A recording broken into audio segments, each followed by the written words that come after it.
प्रेम Katre, vice principal government ITI Gondia. एक महीना पहले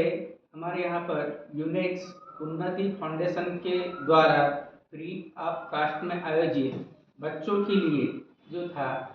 स्टेज में किस तरह से बात करना, इंटरव्यू में फेस करते वक्त किस तरह से इंटरव्यू फेस करना तथा कम्युनिकेशन स्किल उन्हें किस तरह से समाज में बात करना तथा हर जगह पे जो बात और जो है उनको जो स्किल सिखाया गया खेल खेल में, वह कार्यक्रम बहुत ही अच्छा था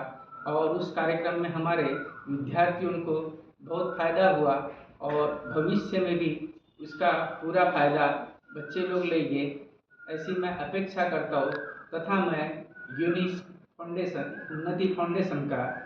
और श्री रमेश स्वामी सर इनका बहुत बहुत यूनिक्स फाउंडेशन तथा गवर्नमेंट ITI गोंदिया तरफ से बहुत बहुत आभार मानता हूँ।